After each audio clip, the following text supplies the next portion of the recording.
This Upadesha Saram is given by Bhagavan Ramanalu of about 30 verses. So important shlokas. This contains the essence of complete Vedanta. So let us just recite a few verses here.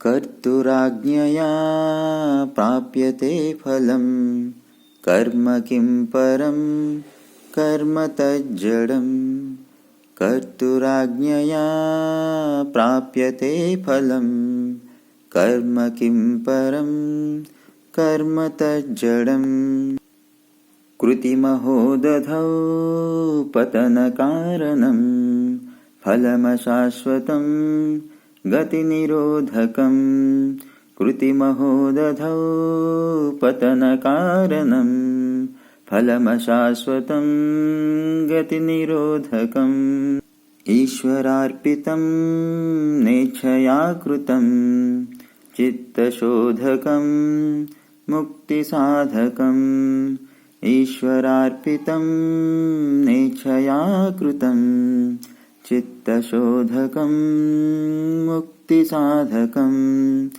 कर्तुराज्ञया प्राप्यते फलं कर्म किं परं कर्म తజ్జడం.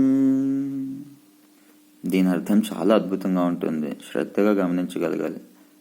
అంటే ప్రతి జీవికి కూడా కర్మ చేసే స్వేచ్ఛ మాత్రమే ఉంటుంది, దాని ఫలితం మాత్రం ఈశ్వరుడి చేతిలో మాత్రమే ఉంటుంది. అది మన చేతిలో ఎప్పటికీ ఉండదన్నమాట.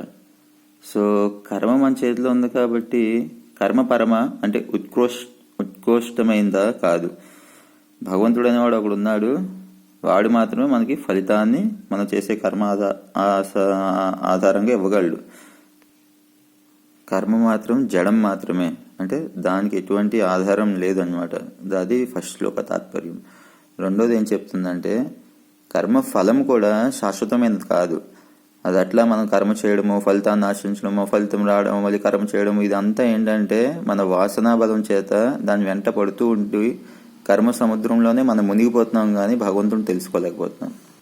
సో దానివల్ల మనకి ఉత్తమ గతి అనేది దొరకటం లేదు అనేది రెండో శ్లోక తాత్పర్యం.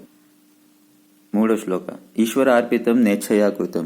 అంటే భగవంతుడికి కర్మ ఎట్లా ఉండాలంటే నిష్కామంగా ఉండాలంటే ఎటువంటి ఎక్స్పెక్టేషన్స్ అంటూ లేకుండా ఎప్పుడైతే కర్మ చేస్తామో అది మనకి చిత్తశోధకం, మన చిత్తాన్ని శుద్ధం చేసి ఆరోగ్యంగా కర్మ చేసినట్లయితే అది ముక్తికి మార్గం కింద మారుతుందన్నమాట.